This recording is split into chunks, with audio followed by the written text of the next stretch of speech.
अस्सलाम वालेकुम वरहमतुल्लाहि वबरकातुहू। कनाडा की मेरी प्यारी बहन सलमा रुहमल्ली ने मुझसे एक सवाल पूछा। यह प्रश्न इस प्रकार है। यहाँ जो प्रश्न उत्पन्न होता है वह है, अलग अलग पृष्ठभूमि, समाज और संस्कृतियों को देखते हुए सभी लोगों से एक सच्चे ईश्वर में विश्वास करने की उम्मीद कैसे की जा सकती है। कनाडा में रहने वाली हमारी बहनों का यह प्रश्न है। इसलिए लोगों को एक सच्चे ईश्वर की आराधना करने के लिए जिम्मेदार ठहराया जाना चाहिए। उन सभी को उसके यानी अल्लाह के बारे में ज्ञान तक पहुँच की आवश्यकता है। अंतिम रहस्योद्घाटन सिखाता है कि सभी मनुष्यों को उनकी आत्मा पर अंकित एक सच्चे ईश्वर की पहचान उनके स्वभाव के एक हिस्से के रूप में होती है जिसके साथ उन्हें बनाया गया है। पवित्र कुरान के 7वें अध्याय में सूरा अल अराफ छंद 172 से 173 में मुझे लगता है परमेश्वर ने समझाया कि जब उसने आदम अलैहिस्सलाम को बनाया तब उसने आदम के सभी वंशजों को अस्तित्व में लाया और उसने उनसे यह कहते हुए प्रतिज्ञा ली कि क्या मैं तुम्हारा रब नहीं। उन्होंने कहा कि हाँ हाँ, हम इस बात की गवाही देते हैं। फिर अल्लाह ने समझाया कि क्यों उसने सारी मानव जाति को गवाही दी कि वह उनका निर्माता है और एकमात्र सच्चा ईश्वर है जो इबादत के योग्य है। उन्होंने पवित्र कुरान सूरा अल अराफ छंद 172 से 173 में कहा, हमने यह इसलिए किया ताकि तुम क़यामत के दिन कहीं यह ना कहने लगो कि हम तो इस शिक्षा से बिल्कुल अनजान थे। कहने का तात्पर्य यह है कि उस दिन हम यह दावा नहीं कर सकते कि हमें नहीं पता था कि अल्लाह हमारा ईश्वर है और हमें किसी ने नहीं बताया कि हमें केवल अल्लाह की इबादत करनी चाहिए। अल्लाह ने आगे समझाया कि 173 छंद में अध्याय 7 में जहाँ अल्लाह कहता है, या यह कह दो कि हमसे पहले केवल हमारे पूर्वजों ने शिर्क किया था और हम तो उनके बाद एक कमज़ोर संतान थे। क्या तू हमें उन लोगों के कामों के बदले में नष्ट करेगा जो झूठे थे। इस प्रकार प्रत्येक बच्चा ईश्वर में एक प्राकृतिक विश्वास और अकेले उसकी इबादत करने के लिए एक जन्मजात प्रवृत्ति के साथ पैदा होता है। इस जन्मजात विश्वास और झुकाव को अरबी में फितरा कहा जाता है। तो इस्लाम के पवित्र पैगंबर मोहम्मद सल्लल्लाहु अलैहि वसल्लम ने बताया कि अल्लाह ने कहा, मैंने अपने सेवकों को सही धर्म में पैदा किया लेकिन शैतानों ने उन्हें गुमराह कर दिया। पवित्र पैगंबर सल्लल्लाहु अलैहि वसल्लम ने यह भी कहा, प्रत्येक बच्चा फितरा की स्थिति में पैदा होता है, फिर उसके माता पिता उसे यहूदी, ईसाई या फ़ारसी बना देते हैं। अगर बच्चे को अकेला छोड़ दिया जाता है तो वह अपने तरीके से भगवान की इबादत करता, लेकिन सभी बच्चे अपने वातावरण से प्रभावित होते हैं।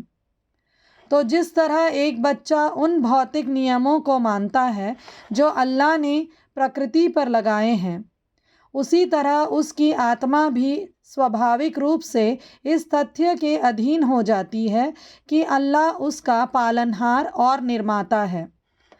लेकिन अगर उसके माता पिता उसे एक अलग रास्ते पर चलाने की कोशिश करते हैं तो बच्चा अपने माता पिता की इच्छा का विरोध या विरोध करने के लिए अपने जीवन के शुरुआती चरणों में पर्याप्त मजबूत नहीं होता है।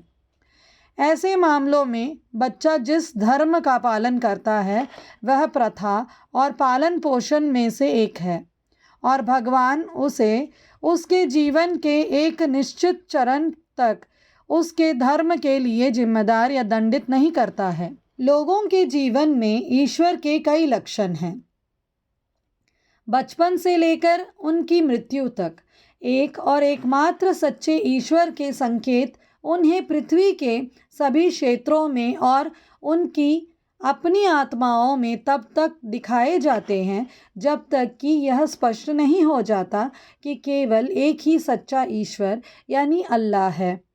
पवित्र कुरान में अल्लाह अध्याय 41 छंद 53 में कहता है, हम इन लोगों को अपने निशान अवश्य ही सारे संसार के और छोर में दिखाएंगे और उनकी अपनी जानों और वंशों में भी, यहाँ तक कि यह बात उनके लिए बिल्कुल खुल जाएगी कि यह कुरान तथ्य है। तो निम्नलिखित भगवान का एक उदाहरण है जो एक व्यक्ति को अपनी मूर्ति पूजा की त्रुटि को एक संकेत के द्वारा प्रकट करता है। ब्राज़ील, दक्षिण अमेरिका में अमेज़न जंगल के दक्षिण पूर्वी क्षेत्र में एक आदमी जनजाति ने अपनी मुख्य मूर्ति स्केवॉच को रखने के लिए एक नई झोपड़ी का निर्माण किया जो सभी सृष्टि के सर्वोच्च देवता का प्रतिनिधित्व करती है। अगले दिन एक युवक ने ईश्वर को श्रद्धांजलि देने के लिए झोपड़ी में प्रवेश किया और जब वह जो सिखाया गया था उसकी पूजा कर रहा था वह उसका निर्माता और पालन करता था। एक बूढ़ा मैंगियोल्ड पिस्सू से ग्रस्त कुत्ता, पिस्सू पीड़ित कुत्ता झोपड़ी में घुस गया। युवक ने समय रहते देखा तो कुत्ते ने अपना पिछला पैर उठाकर मूर्ति पर पेशाब कर दिया। आक्रोशित युवक ने कुत्ते को मंदिर से बाहर खदेड़ा, लेकिन जब उनका क्रोध शांत हुआ तो उन्होंने महसूस किया कि मूर्ति ब्रह्मांड का स्वामी नहीं हो सकती है, ईश्वर कहीं और होना चाहिए। उन्होंने निष्कर्ष निकाला जितना अजीब लग सकता है। मूर्ति पर पेशाब करने वाला कुत्ता उस युवक के लिए ईश्वर की ओर से एक संकेत था। इस चिन्ह में ईश्वरीय संदेश था कि वह जिस चीज़ की इबादत कर रहा था वह झूठा था। इसने उसे एक झूठे ईश्वर की पारंपरिक रूप से सीखी गई इबादत का पालन करने से मुक्त कर दिया। परिणाम स्वरूप इस व्यक्ति को या तो सच्चे परमेश्वर को खोजने के लिए या उसके मार्गों की त्रुटि में बने रहने के लिए एक विकल्प दिया गया। अल्लाह ने पैगंबर इब्राहिम की ईश्वर की खोज का उल्लेख इस बात के उदाहरण के रूप में किया है कि जो लोग उसके संकेतों का पालन करते हैं वे सही तरीके से निर्देशित होंगे। यह पवित्र कुरान में है तो अल्लाह अध्याय 6 में सूरा अल-अनम में कहता है, अल्लाह कहता है, और इस तरह हम इब्राहिम को आसमानों और ज़मीन में अपनी हुकूमत दिखाते थे ताकि उसका ज्ञान कामिल हो और ताकि वह विश्वास करने वालों में से हो जाए। एक दिन ऐसा हुआ कि जब उस पर रात छा गई तो उसने एक नक्षत्र देखा। उसे देखकर उसने कहा कि क्या यह मेरा रब हो सकता है। फिर जब वह नक्षत्र डूब गया तो उसने कहा कि मैं डूबने वालों को पसंद नहीं करता। इसके बाद जब उसने चंद्रमा को चमकते हुए देखा तो उसने कहा कि क्या यह मेरा रब है। फिर जब वह भी छिप गया तो उसने कहा कि यदि मेरा रब मुझे हिदायत ना देता तो मैं अवश्य ही गुमराह लोगों में से होता। फिर जब उसने सूर्य को चमकते हुए देखा तो उसने कहा कि क्या यह मेरा रब हो सकता है? निश्चय ही यह तो सबसे बड़ा है। फिर जब वह भी डूब गया तो उसने कहा कि हे मेरी जाति, मैं निश्चय ही उसे पसंद नहीं करता जिसे तुम अल्लाह का साजी बनाते हो। निस्संदेह मैंने अपना ध्यान सब टेढ़ी राहों से बचते हुए उस अल्लाह की ओर फेर लिया है जिसने आसमानों और ज़मीन को पैदा किया है, और मैं मुशरिकों में से नहीं हूँ। अध्याय 6 छंद 75 से 79 तक। जैसा कि पहले उल्लेख किया गया था, ईश्वर में मनुष्य के प्राकृतिक विश्वास और उसकी पूजा करने के लिए मनुष्य की जन्मजात प्रवृत्ति का समर्थन करने के साथ साथ ईश्वर द्वारा प्रकट किए गए दैनिक संकेतों में ईश्वरीय सत्य को सुदृढ़ करने के लिए भविष्यवक्ताओं को हर राष्ट्र और जनजाति में भेजा गया है।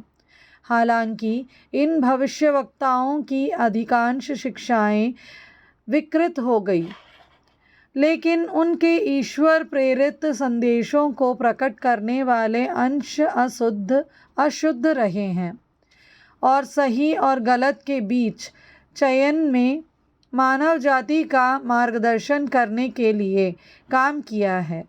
युगों से ईश्वर प्रेरित संदेशों का प्रभाव यहूदी धर्म के तौराह के 10 आज्ञाओं में देखा जा सकता है, जिन्हें बाद में ईसाई धर्म की शिक्षाओं में अपनाया गया था। साथ ही पूरे प्राचीन और आधुनिक दुनिया के समाज में हत्या, चोरी और व्यभिचार के खिलाफ कानूनों के अस्तित्व में भी देखा जा सकता है। उसके भविष्यवक्ताओं के माध्यम से उसके रहस्योद्घाटन के साथ संयुक्त रूप से मानव जाति के लिए परमेश्वर के संकेतों के परिणाम स्वरूप सभी मानव जाति को एकमात्र सच्चे परमेश्वर को पहचानने का मौका दिया गया है। नतीजन प्रत्येक आत्मा को ईश्वर में विश्वास और ईश्वर के सच्चे धर्म अर्थात इस्लाम, सही अल इस्लाम की स्वीकृति के लिए जवाबदेह ठहराया जाएगा, जिसका अर्थ है अल्लाह की इच्छा के प्रति पूर्ण संपन्न। जज़ाकल्लाह अहसनल जज़ा। अल्लाह आपको आशीर्वाद दे और आपको समझाए। मुझे लगता है कि आपको अच्छे उत्तर मिले हैं, और यदि किसी भी समय आपका कोई प्रश्न है तो चिंता ना करें, आप अपने प्रश्न को आगे बढ़ा सकते हैं। जज़ाकल्लाह।